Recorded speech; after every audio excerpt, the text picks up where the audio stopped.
Hey you guys, welcome back to my channel. So for today's video, we're going to be talking about makeup brushes, and specifically I'm going to be creating a makeup look using only 6 affordable makeup brushes. Now over the last week or two, as I've gotten a lot of feedback and comments from you guys, which by the way has been so fun for me, I've learned so much and gotten so many great tips and ideas from you guys, so thank you for all of those of you that have been leaving comments. But one thing that I've noticed kind of repeatedly is a lot of people have had questions about makeup brushes for me, and I realize that's something that I kind of just completely have neglected to really touch on. Sometimes I don't even mention what brush I'm using, and I have to apologize. I kind of think, you know, as someone that watches YouTube videos and always thinks about that kind of thing, you think I would know that I should probably mention that in a video, but it's just one of those things I think I just forgot about.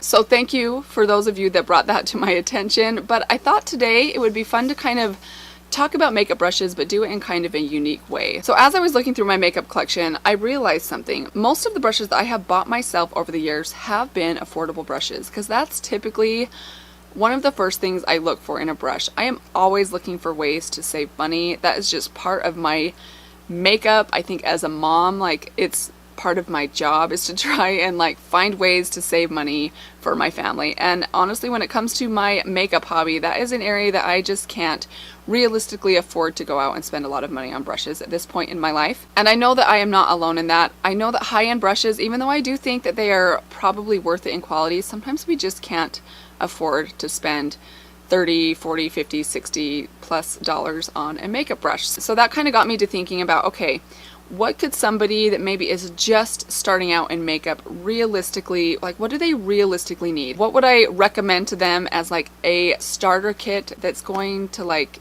get the job done, but at a very affordable cost? So I really went through my collection and I tried to find brushes that I felt like were absolute necessities, but also brushes that could do more than one thing. So I ended up picking out these 6 brushes. All of them are affordable. Most of them are very accessible, with the exception of one, which is from Morphe, which you can order online. These are really great brushes, and I think that if you are looking to get started in makeup, or maybe if you're traveling and you're wanting to kind of just have a smaller amount of brushes to take, hopefully this will give you guys some recommendations.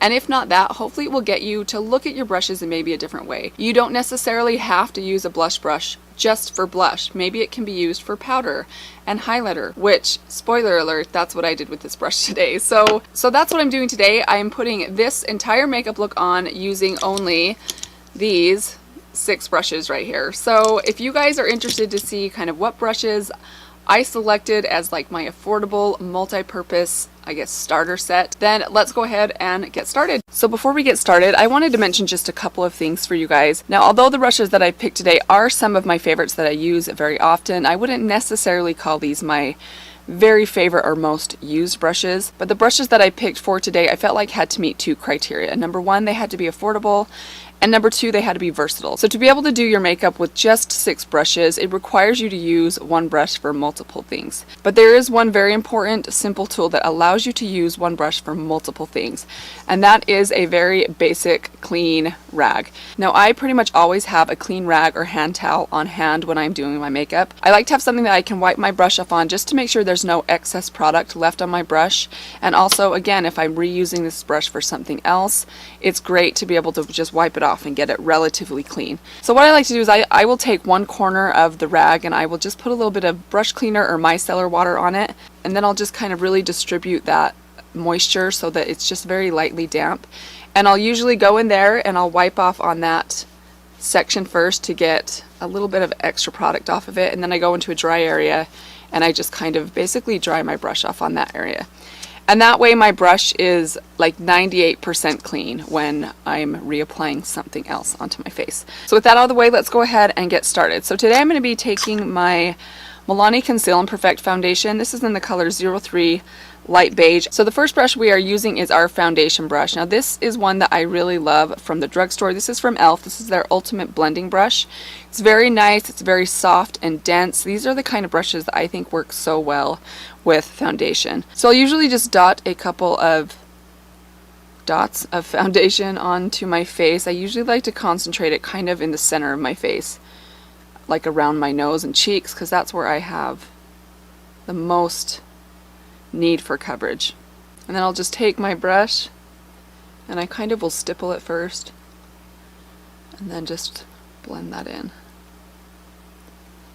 And this is one of the brushes that I use very often. If I am putting foundation on with a brush, 99% of the time it's this brush. But hopefully you guys can see this really gives you great coverage, but it really smooths everything out and makes it look kind of airbrushed. It doesn't give you any of those brush marks. If you do find it to get a little bit streaky, you can always go in and just sort of stipple over the top of it, and I think that gives you a little bit more of a natural finish. Okay, so for concealer today, I'm going to go in with my Maybelline Instant Age Rewind. Now for concealer, I rarely use a brush for concealer. I like to typically use a mini beauty blender, but I have really been into using my fingers for my concealer lately. And honestly, I do think that you could also just go ahead and use that same foundation brush. So I just use my fingers for my concealer, and I've been doing that lately and really loving just the finish of it. I just feel like it really makes the concealer just kind of melt into my skin. Now I'm going to go and just powder a little bit. I'm using my RCMA No Color powder, and I'm actually going to go in with my second brush, which is also my blush brush. This one is by Real Techniques. This is their blush brush. I love this brush. I do use it for blush pretty much every single day, but as long as it's very well, wiped off and cleaned off, you can go in with your powder first. This does make a really nice powder brush. So I'm going to start up on my eyelids because I want to kind of set the concealer that I put there, just so it doesn't crease. And I'm going to kind of take what's left, go onto my forehead, get just a little bit more, and then kind of go onto my cheek area, and then around my nose.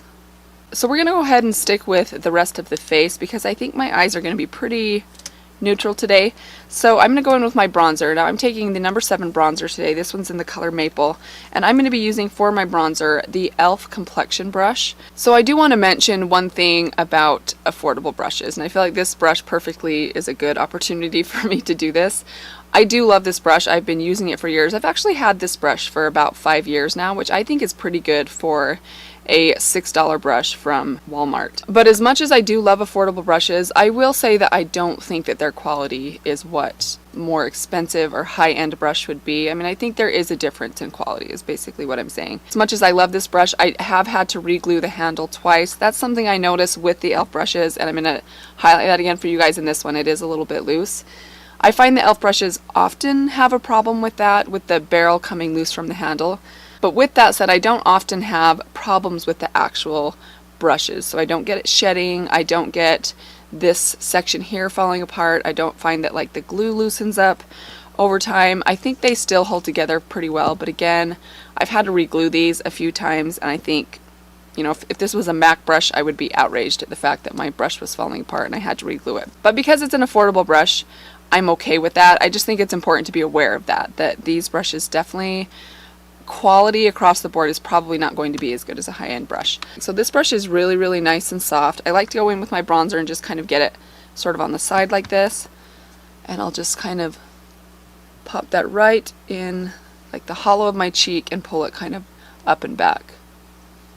Okay, so we're going to continue on with the cheeks. I'm going to put my highlighter on next. So typically I will use a different brush when I put my highlighter on, but you certainly can use the same brush. So I'm actually going to use that blush brush that I was talking about, and that's one of the reasons I'm going in with my highlighter first, because I know that my blush is going to be the most pigmented thing that I'm putting on to this brush, so I want that to be the last thing that I use this brush for. Because it is so large, I just kind of take the very tip of it, and we're just going to kind of apply that right there. And I forgot to mention, this is the Makeup Revolution Baked Highlighter in the color Radiant Lights. So now I'm going to go in with my blush. Today I'm going to use the Pretty Vulgar blush. This one is in the color Hush Blush. It's kind of like this actually looks exactly like Melba by MAC. I love this color of a blush. It's kind of like a dusty mauve with a little bit of peach in it. It's so pretty. There's the finished face using just 3 brushes. I think that's pretty impressive. I mean, honestly, I think these performed really, really well.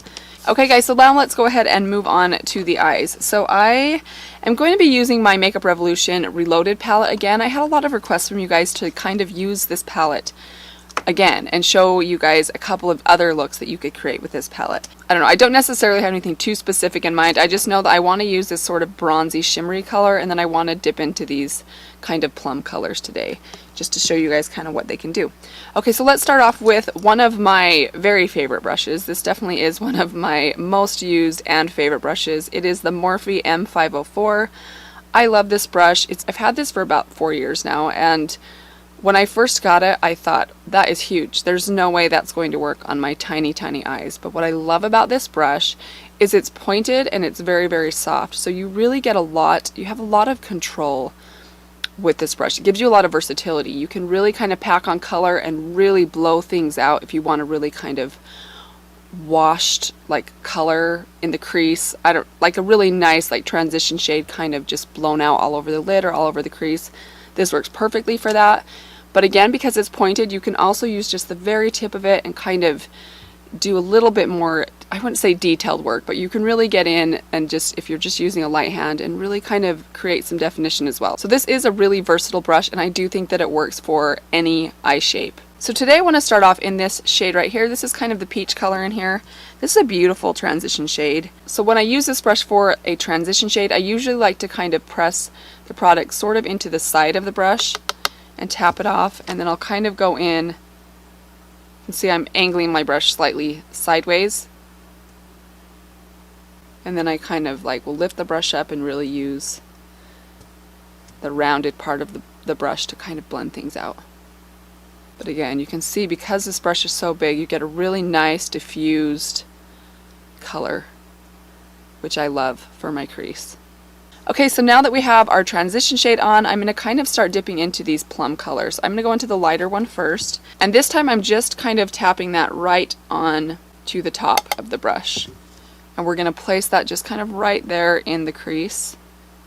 I like to pull mine slightly above just because of my eye shape, but if you have just kind of regular non-hooded eyes, then I would probably just put this right into your socket or your crease. But again, you can see that's a little bit more of a defined area that we're kind of working with, even though we're using the same brush. I think the trick is just the color placement and the pressure that you're using. So I'm using a really light hand to where that brush is barely touching my skin. I think that's one of the mistakes that I made for a really long time, was really feeling like I needed to make the brush work by pressing really hard. And what I have learned over time is that the more you press, the more your brush is not doing what it's supposed to do. It's actually moving product in places that you really never wanted it to go in the first place. So generally speaking, I think it's always good to use a pretty light hand and just kind of let your brush move the product around. Don't move it around for your brush. Okay, so I am going to go in again with the same brush. I'm just barely going to tap this in here. I'm going to take this darker burgundy shade right here. This is kind of more of a like gray toned plum, like almost like a purpley. Doesn't have quite as much red in it. I mean, right on the tip, even less than I did with the burgundy shade. I'm just barely tapping that in there at all. And we're just kind of barely placing that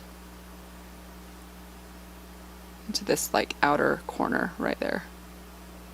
And again, guys, I would prefer to do this with my 217 brush. If I was just doing this for myself on my own, I definitely would be using my 217 brush. But I want to just show you guys that as much as it's nice to have a lot of brushes, and I definitely use quite a few brushes, you really can get the job done with less. Because I know sometimes, you know, sometimes it takes time to build up your brush collection or to invest in a brush. Whether it's high-end or drugstore, you know, sometimes we just have to work with what we have. So I wanted to kind of make a little analogy for you guys, and this is kind of how I think of brushes. So I do photography professionally. I've been doing it since 2006. I opened my business, so for quite a while. It's been about 12 years now. So when I first started my business, in the first couple years, but I remember when I would do photo shoots with families, I would often get the comment from, you know, a lot of times it was like the mom or the dad or maybe grandparents that were along for the ride. They would often tell me, wow, you must have a really nice camera. And I mean, that never offended me or anything, but I always thought it was kind of a funny comment because yes, it is true. I certainly right now could not go out and take the same quality picture with my iPhone that I take with my professional camera. So there definitely is some truth to that. But I also think that there's so many things that go into creating a good portrait or a good work of art, a good photograph. It was kind of funny to me that a lot of times all that people can really see is that I'm just holding this camera, and so often they think that camera is what is creating the picture. And of course I wouldn't expect just the average person to just know that. It takes knowing a lot about photography to know that there's more that goes into it than just the camera, you know. Like I mentioned, I mean, the lens, the lighting, the artistic eye, the editing skills. There's just so many things that go into creating the finished piece of art. And I think the same can kind of be said for makeup. So basically, guys, that's a very long-winded way of saying tools are important, but they're not the only or the most important thing. And I think mainly the important thing is to just have fun and be creative, and don't, you know, if it's causing you financial distress to go out and buy a, you know, a Smith brush or a Hakuhodo brush or something, don't do it. Just stick with something that's affordable, you know, because you definitely can make it work. So let's move on. So I'm going to go into this shade right here, and I'm going to just use my finger. Honestly, I thought about pulling in a brush for this because I know some people are not comfortable with using their fingers, but I am. Like, I like using my finger for a shimmer pretty much all the time. I almost always will do this, and I do have brushes that work for shimmers, but I just prefer doing it with my finger. But you certainly could use a brush. I mean, just a basic kind of flatter, like concealer type of brush works really well for putting shimmers on to the lids. And I'm going to take my next brush. This one is by Real Techniques. This is their small shading brush. Actually, I think it's just called their shading brush, but it's just this really small, very dense, stiff brush. I mainly use this brush for the lower lash line and applying and blending and smudging shadow down there. But today I'm going to use that just to kind of pack a little bit of color into my outer corner. I'm going to take that dark warm brown in the palette, and we're just going to kind of start placing that right on that corner, kind of under the brow bone, and pulling it in. So hopefully you can tell, I feel like that's doing a better job of merging those two different colors together. And it's adding just a little bit more depth. And again, just kind of with a light hand, we're just kind of blending around where those matte shades are in the outer corner. I don't want to push too hard because I don't want to get rid of the shimmery finish on my lid shade. Okay, so now we're going to move into the lower lash line. I wiped off that brush. I'm going to take the same, actually no, I'm going to go in with this, the lighter of the burgundy shades, and we're going to kind of just start applying that on the lower lash line. I'm going to go in about halfway, and I'm kind of connecting it up to that outer corner there. So to blend out my lower lash line, I like to take the same brush, wipe it off really well to get the excess product off, and then just kind of take it on the bottom part of where I applied the color and just start kind of moving it back and forth to soften it and blend it. So the last brush I'm going to take today is, this one's kind of optional. I really think you could probably do without this brush, but I'm going to take a flat liner brush. The reason I wanted to mention this brush is for a couple of things. One, I think this is another brush that has a lot of versatility. There is a lot that you can do with this type of brush. This one specifically is by Essence, but this is a great brush. I think I bought this for like $2.99. It was very, very affordable. I actually ended up buying about 4 of these. I just love the shape of this one because it's very nice and thin. It's actually kind of hard to find a angled liner brush that is very thin. I have a lot in my collection that I bought from like e.l.f. or from, I think I have one from Morphe, and sometimes they're a little bit too fat. It takes away their versatility basically, because what I like to use these for is sometimes I like to use them in my brows. Sometimes if I'm doing like a pomade, sometimes I like to use it for a gel liner. And to be able to use it in my brows or for a gel liner, I need it to be very, very thin. So this brush today, we're going to be using it to apply a little bit onto the lower lash line. We're going to apply that shimmery bronze color. And I'm just going to kind of pack that, like press down kind of flat and pack that onto one side of the brush. And we're just going to start placing that right kind of on the inner and center of the lower lash line, just to pull some of that shimmery brown down there.